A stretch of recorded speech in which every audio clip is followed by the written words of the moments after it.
자, 이 시간 하나님 주신 약속이라는 제목으로 말씀을 전하겠습니다. 사도 바울은 비시디아 안디옥에 있는 한 회당에서 지금 복음을 전하고 있습니다. 우리가 몇 주간에 걸쳐서 지금 비시디아 안디옥에 있는 한 회당에서 바울이 전하는 복음을 하나하나씩 세밀하게 살펴보고 있는 가운데 있습니다. 바울은 이 복음을 전함에 있어서 어떠한 방식으로 전하고 있습니까? 이스라엘 가운데 함께 하신 하나님 구속 역사를 그가 진술하면서 지금 복음을 전하고 있습니다.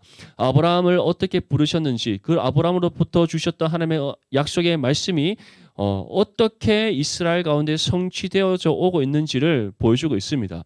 중요한 것은 하나님께서는 이 약속을 어떻게 하셨다? 이루셨다. 1.1에게 틀림이 없이 온전히 이루셨다. 특별히 그 약속의 성취가 누구를 통해 이루어졌다고 전하고 있습니까? 우리 주 예수 그리스도를 통해서 성취되었다.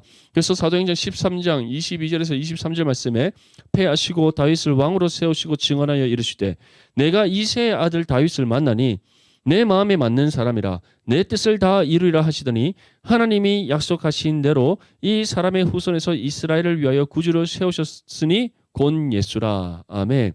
자, 우리가 창세기를 리딩지어스와 함께 읽었습니다. 창세기의 3장에 어떠한 말씀이 나옵니까? 원시복음, 맞죠? 여인의 후손이 뱀의 머리를 상하게 할 것이요 뱀은 여인의 후손의 발뒤꿈치를 물 것이다. 그 원시복음, 다시 말해 장래 예수 그리스도께서 이루실 그 말씀의 원령을 우리에게 주셨습니다.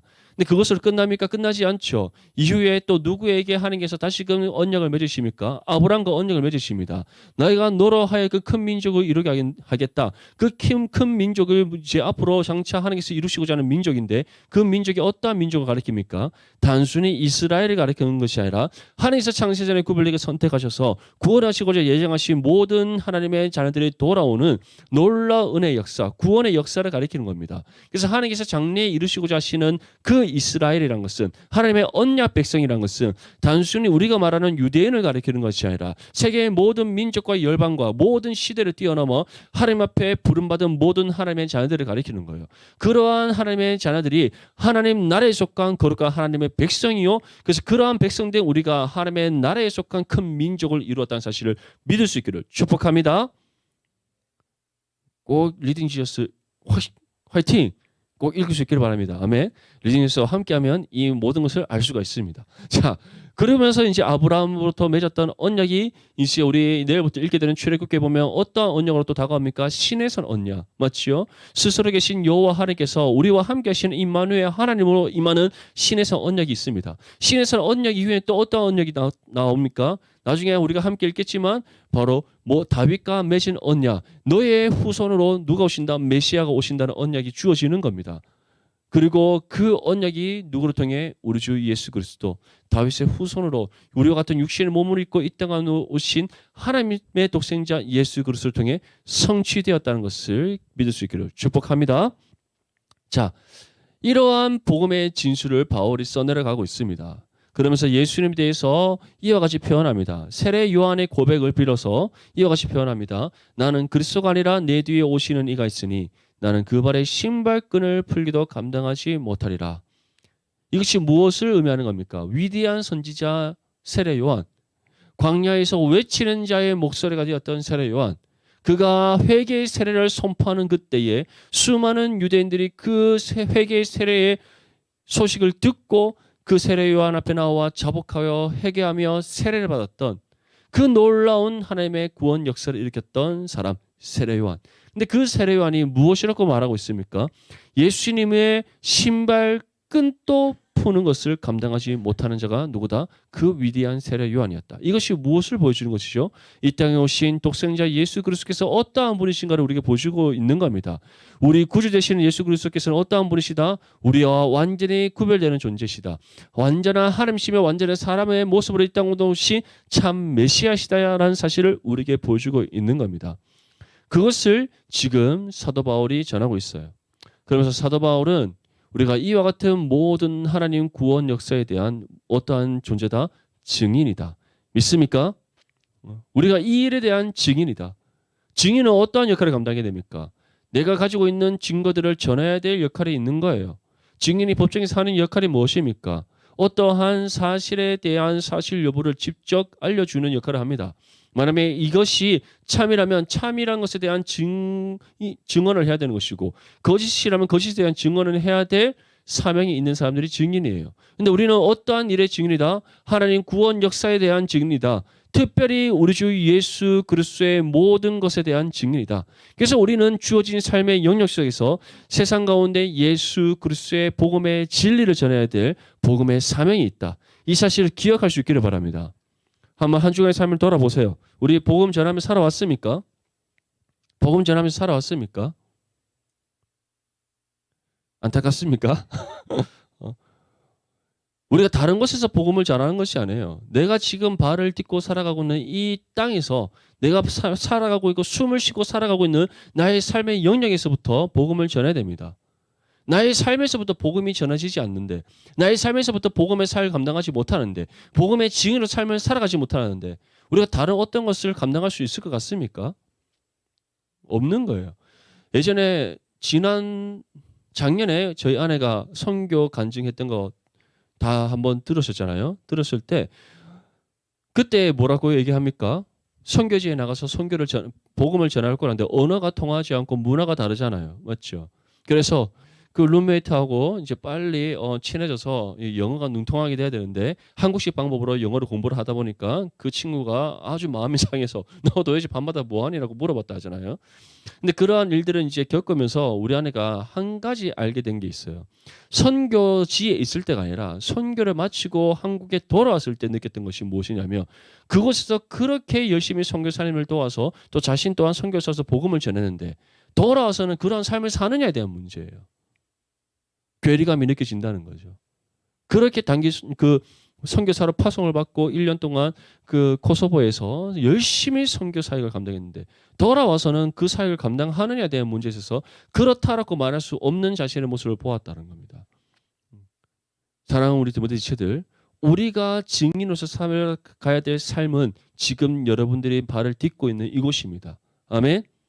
이곳에서부터 여러분들의 삶을 통해 여러분들의 입술을 열어서 복음을 전하여 하나님 앞에 합당한 복음의 증인으로서 삶을 살아가시기를 축복합니다. 자, 이어서 바울은 이제 예수 이름을 통해 성취된 선지자들의 말씀에 대해서 우리에게 전합니다. 우리 본문 33절에서 35절까지 말씀 함께 읽겠습니다. 시작. 이 약속을 이루게 하셨다 함이라.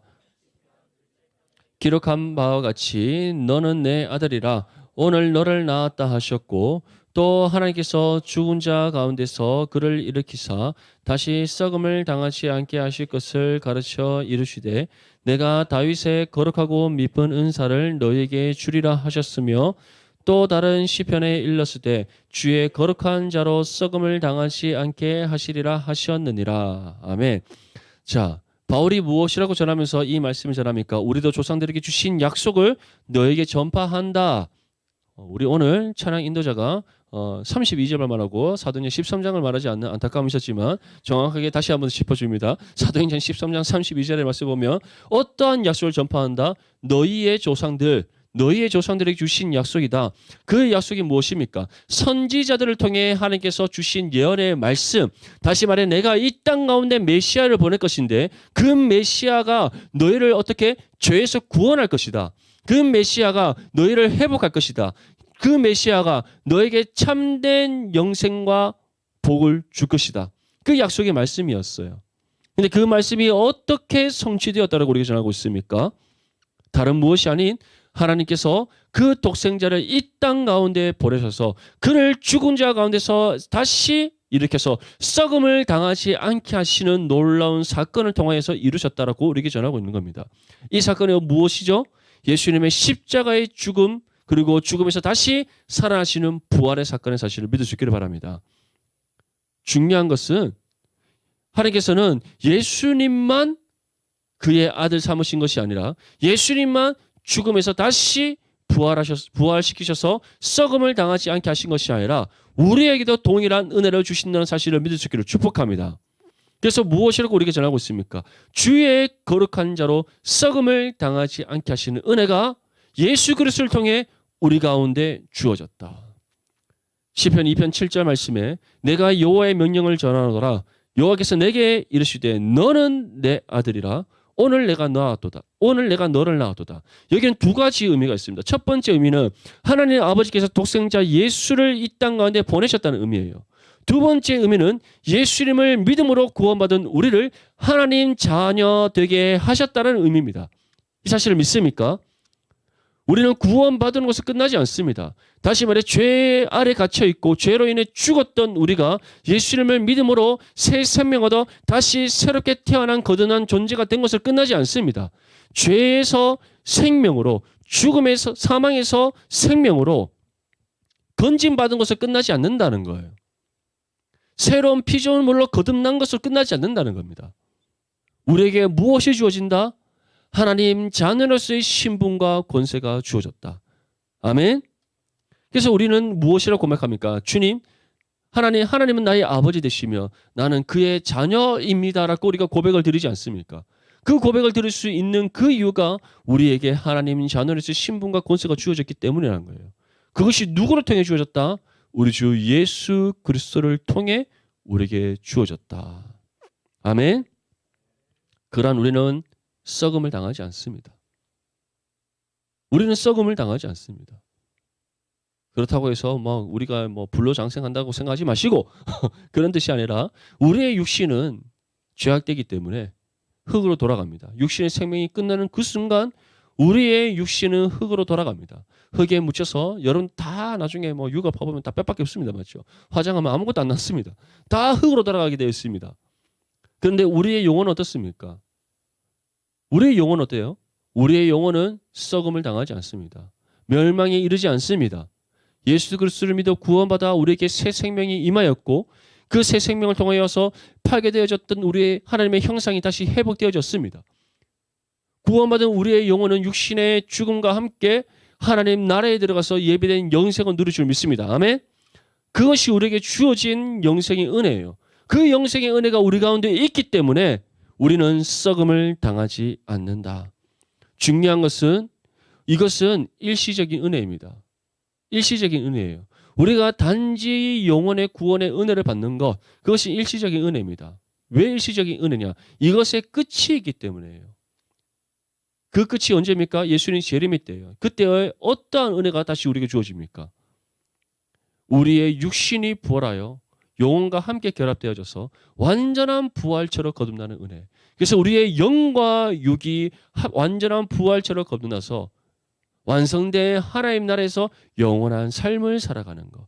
그것이 궁극적으로 우리에게 주어지는 영원한 삶이라는 사실을 믿을 수 있기를 축복합니다. 이 은혜의 증거를 예수님께서 이미 우리에게 보여주셨습니다. 그 증거가 무엇이죠? 변화산 사건이었다는 것.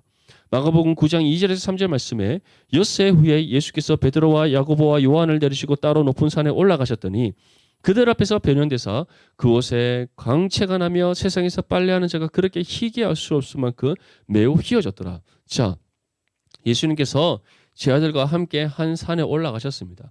다 같이 올라간 것은 아니라 예수님의 수제자 베드로와 야고보와 요한을 데리고 이제 한 산에 올라가셨는데 그곳에서 갑자기 예수님께서 혼란히 변화되셨다라고 표현되어 있습니다. 변화되셨는데 어떠한 모습으로 변화되었더라? 그 옷에 광채가 났다. 광채가. 세상에서 빨래하는 자. 빨래 해봤습니까? 요즘은 세탁기가 다 하니까 맞죠. 세탁기로 아무리 돌려도 그렇게 할 수 없는 아주 흰 모습으로 변화되어졌다. 다시 말해 이것을 어떻게 표현할 수 있냐면 세상에서 볼 수 없는 놀라운 광채였다는 겁니다. 그 광채의 모습이 어떠한 모습인가? 우리에게 예비되어져 있는 완전한 부활의 모습입니다. 믿습니까? 세상에서 볼 수 없는 완전한 부활의 모습입니다. 그 은혜가 우리 가운데 예비되어져 있다라는 거예요. 예수님께서 변화산 사건에서 갑자기 그냥 변화되신 모습을 보여주신 것이 아닙니다. 그 변화된 모습을 통해서 우리에게 한 소망을 주시는 겁니다. 장래에 너에게 임할 은혜다. 너의 영과 육이 완전한 하나님의 형상으로 회복되어졌을 때에 이전에 아담이 갖고 있었던 하나님의 형상의 모습보다도 더 고차원적인 그 모습보다도 더 아름답고 하나님의 마음에 합한 모습으로 우리가 변화되어진다. 더 영광스러운 모습으로 변화되어진다. 세상에서 볼 수 없고 찾아볼 수 없는 세상에서 이룰 수 없는 광채가 나는 영광스러운 모습. 그것이 바로 장래에 우리에게 예배되어져 있는 부활체의 모습이라는 사실을 믿을 수 있기를 바랍니다. 그것이 바로 장래에 우리에게 주어질 은혜라는 겁니다. 두 번째 증거는 예수님께서 하늘로 승천하실 때 천사들의 전한 말씀입니다. 사도행전 1장 11절 말씀에 이르되 갈릴리 사람들아 어찌하여 서서 하늘을 쳐다보느냐 너희 가운데서 하늘로 올려주신 이 예수는 하늘로 가심을 본 그대로 오시리라 하였다. 자, 예수님께서는 영혼만 부활하신 것이 아니라 육신도 함께 부활했습니다. 믿습니까? 예수님의 영과 육이 함께 부활했어요. 근데 이 사실을 제자들이 믿었습니까? 믿지 못했습니까? 믿지 못했더라. 특별히 누가 믿지 못했죠?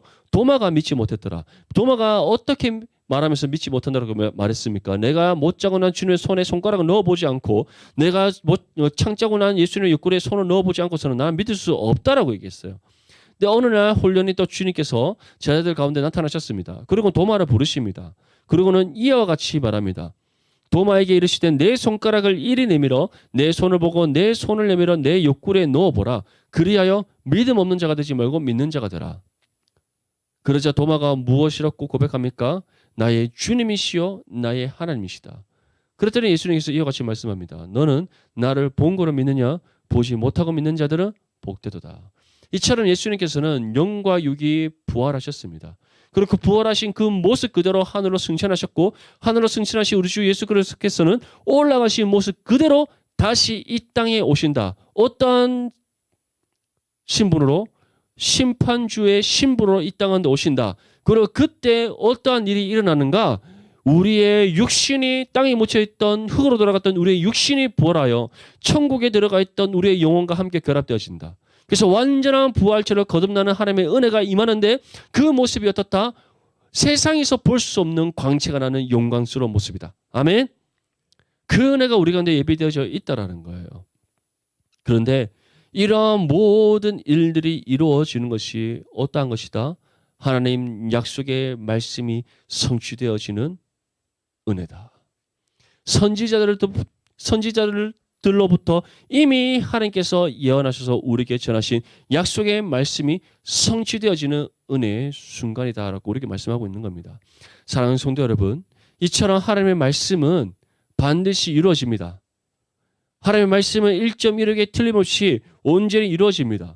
왜냐하면 그것이 창조주이시고 전능하시며 그리고 신실하시고 약속의 하나님 되신 우리 하나님께서 정하신 뜻이기 때문이죠. 믿습니다. 여러분 하나님으로부터 받은 약속의 말씀이 있습니까? 없습니까? 목적 없이 살아가고 있습니까?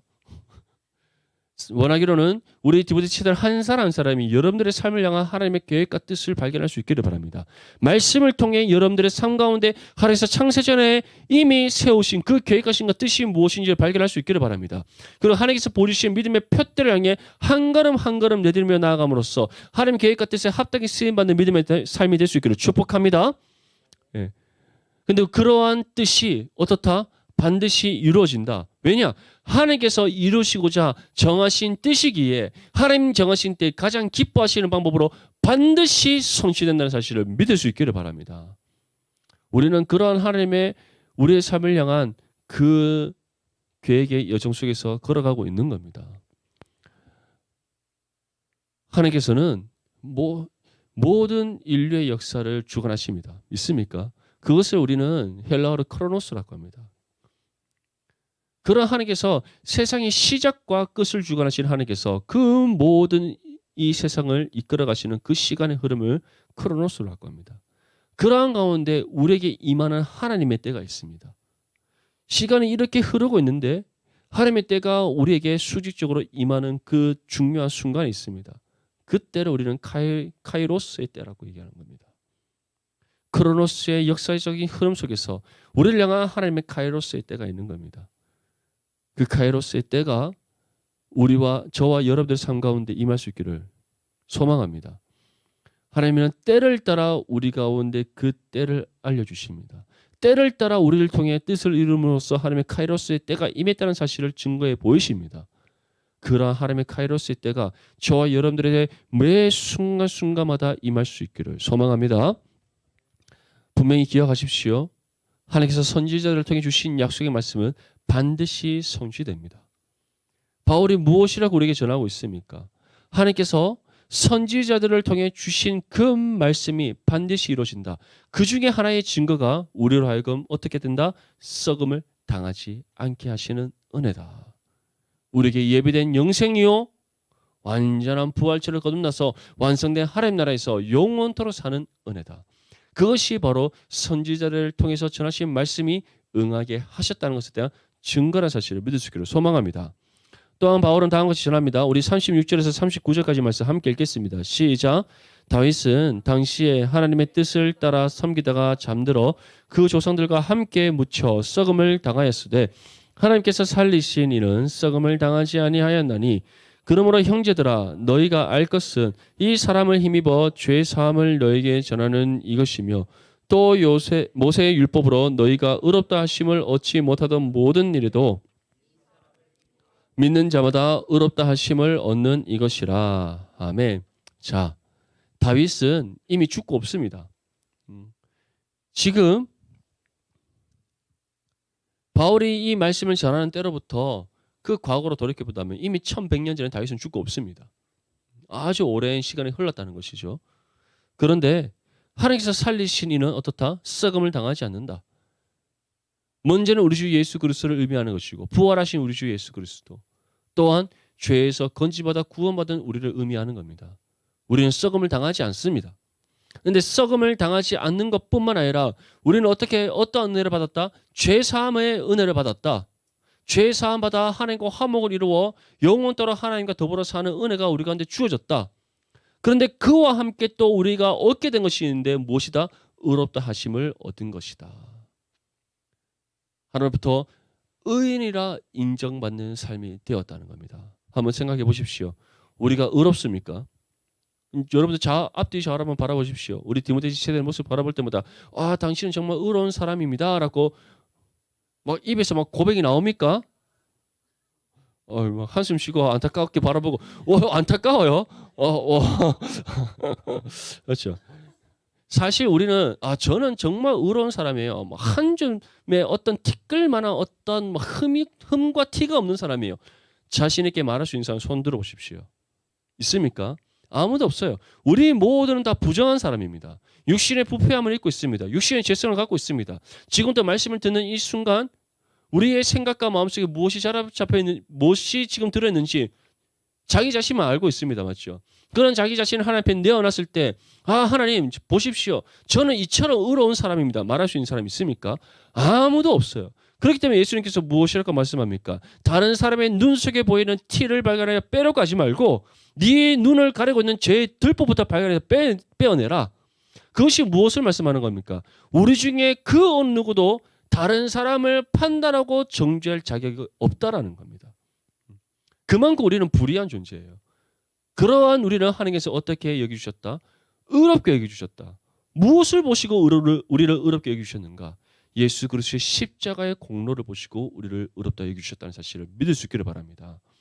우리가 의로운 존재이기에 의를 행하는 사람이기에 하나님께서 우리를 의롭다 여기주신 것이 아니라 완전한 의를 이루신 우리 주 예수 그리스도를 통해 우리가 의롭다 여김 받았다는 겁니다. 거저 받은 은혜의 선물인 거예요. 그런데 이 은혜가 누구에게만 주어졌다? 우리에게만 주어졌다. 구원받은 하나님의 자녀들에게만, 죄 사함 받은 하나님의 자녀들에게만, 예수 그리스도를 믿어 구원받은 하나님의 자녀들만이 하나님으로부터 예수 그리스도의 십자가의 공로를 힘입어 의롭다 여김 받았다. 정말 이것이 우리에게 주어진 은혜입니다. 그런데 이 당시 때 유대인들은 어떻게 생각했습니까? 스스로 의를 이룰 수 있다고 생각했습니다. 무엇을 통해? 철저한 율법의 준수를 통해 자신들은 의를 이룰 수 있다고 말했고 의를 이루어가는 삶이라고 이들은 생각을 했던 겁니다. 이들은 더욱더 완벽한 의를 이루기 위해서 하나님께서 모세를 통해 주신 613개의 율법 가운데 각각의 조항마다 정말 유대교의 전통과 그 랍비들의 가르침을 따라서 세세한 해석들을 달아놨어요. 그래서 그들은 사실은 613개의 하나님께서 주신 율법의 조항을 지키는 것이 아니라 거기에 달려져 있는 그들의 선생들과 유대교의 전통을 따라 만들어진 율법의 해석을 따르고 있었던 겁니다. 안식일에도 내가 몇 걸음을 걸으면 노동을 하는 것이 아니고 몇 걸음 이상 걸으면 노동을 한 것이다. 어떤 무게의 물건을 들면 노동을 한 것이고 어떤 무게 아래로 내가 물건을 드는 것은 노동을 한 것이 아니다. 이런 말도 안 되는 해석의 조항들을 달아놓고 그것을 지키고 있었다는 겁니다. 물에 빠진 사람을 건져냄에 있어서도 물의 깊이가 어느 정도인지에 따라서 그 사람의 나이가 어떠한지에 따라서 이 사람을 건져내는 것이 노동이 될 수 있고 건져내는 것이 노동이 되지 않을 수가 있다는 겁니다. 그럼 사람의 생명까지도 그들은 존엄하게 여기지 않았다는 거예요. 그런 어리석은 행동을 하고 있으면서 그들은 스스로 어떻게 생각하고 있었다? 우리는 의를 이루고 있는 삶을 살고 있었다라고 착각하면서 살아가고 있었다는 겁니다. 한번 생각해 보십시오. 우리 교회가 만든 전통을 따라서 신앙생활하면 의로운 사람입니까? 그건 종교인이지 신앙인이 아닙니다. 그렇지 않습니까? 우리 팀 켈러의 복음과 삶을 통해서 배웠습니다. 맞죠? 내가 어떠한 직분을 가진 사람에게 서 의로운 사람입니까? 아무것도 소용없습니다. 그렇죠? 아무 관계 없습니다.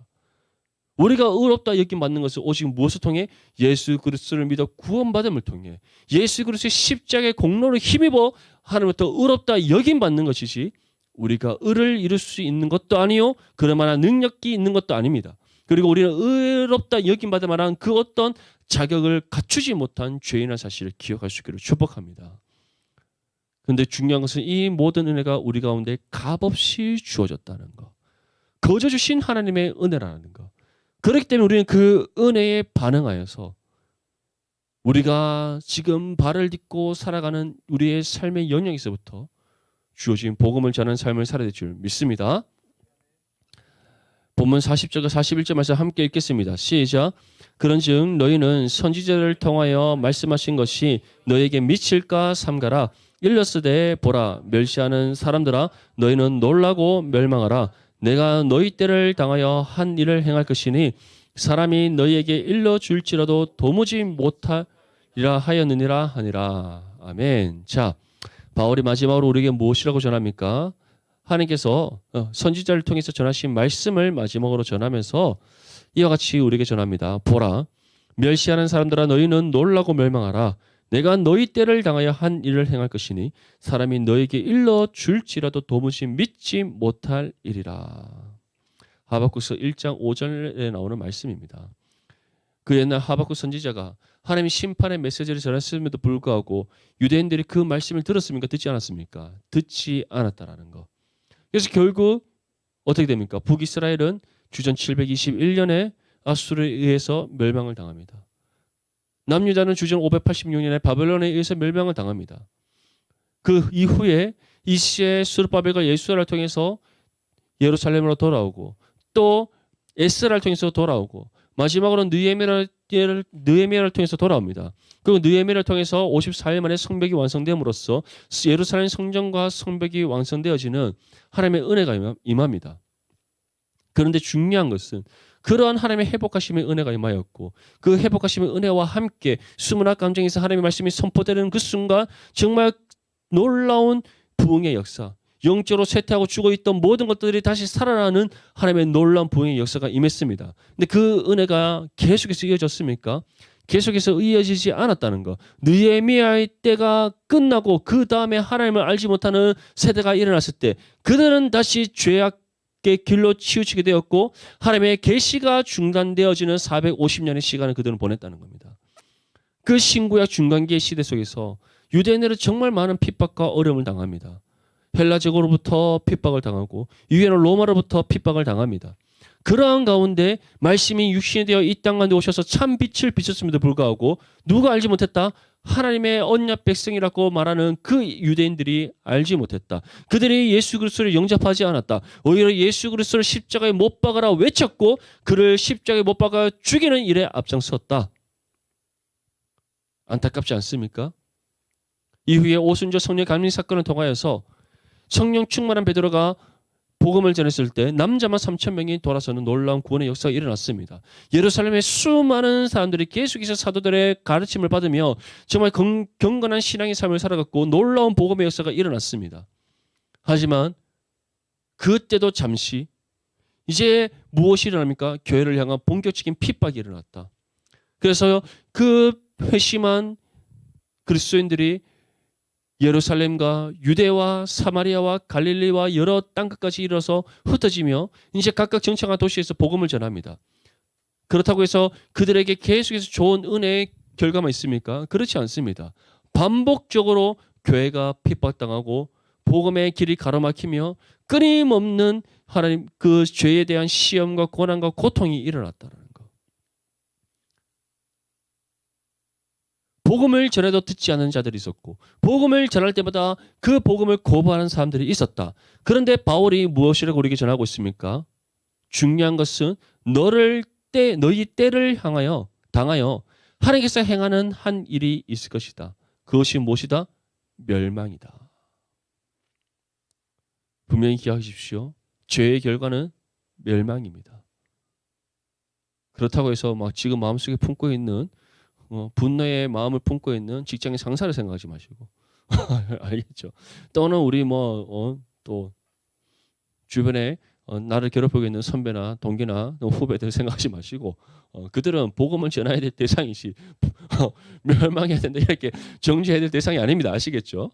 그러셔서는 안 됩니다. 하나님께서 말씀하시는 이 멸망이라는 것은 무엇을 의미합니까? 끝까지 돌이키지 않는 그들에게 주어질 심판의 결과를 뜻하는 겁니다. 이 하나님의 심판의 때는 반드시 임합니다. 그들의 육신의 삶이 마치는 그때 임할 뿐만 아니라 하나님의 최후의 심판이 임하는 그날 사단의 권세와 모든 악한 영의 권세들이 우리 주 예수 그리스도의 심판을 받아 완전한 멸망, 영원한 사망에 이르게 된다는 사실을 기억할 수 있기를 바랍니다. 그렇기 때문에 우리가 이 땅에서 잠시 겪는 고난으로 낙심할 이유가 있습니까? 두려워할 이유가 있습니까? 하나님을 원망해야 될 이유가 있습니까? 전혀 없습니다. 오히려 우리에게 주어진 약속의 말씀 굳게 붙잡고 우리에게 주어진 신앙의 삶을 힘써 경주해 나가야 될 줄 믿습니다. 오늘 사도 바울은 우리에게 분명한 두 가지의 약속의 말씀을 전합니다. 하나님 자녀들에게 주어진 은혜의 약속이요. 두 번째는 바로 하나님을 끝까지 따르지 않는 죄인들에게 주어진 약속이에요. 우리에게 주어진 은혜의 약속은 무엇입니까? 우리가 하나님 자녀가 되는 은혜, 썩음을 당하지 않고 영생을 얻는 은혜, 하나님부터 의로 여김받는 은혜입니다. 믿습니까? 반면에 죄인들에게 주어진 약속은 무엇입니까? 하나님이 심판을 받아 멸망에 이르는 약속이에요. 최후 심판의 때에 완전한 멸망에 이르는 약속입니다. 그렇기 때문에 우리는 세상을 두려워할 이유가 전혀 없습니다. 또는 세상에서 떵떵거리고 부귀영화 누리는 그 사람들을 보면서 우리가 부러워할 이유도 전혀 없습니다. 오히려 우리에게 주어진 약속의 말씀 굳게 붙잡고 주님 가라 명하신 의의 길을 따라 믿음으로 순종하며 나가는 저와 여러분들이 되어야 될 줄 믿습니다. 그러한 삶이 가장 복된 삶이요. 세상이 줄 수 없고 세상에서 얻을 수 없고 세상에서 이룰 수 없는 가장 영광스럽고 복된 삶이라는 사실을 믿을 수 있기를 축복합니다. 이 믿음 가운데 주의 약속의 말씀 굳게 붙잡고 우리에게 주어진 신앙의 삶 속에서 복음의 삶을 힘써 감당하여 하나님 나라를 이뤄가는 일에 교회에 쓰임받는 저와 여러분들이 될 수 있기를 축복합니다.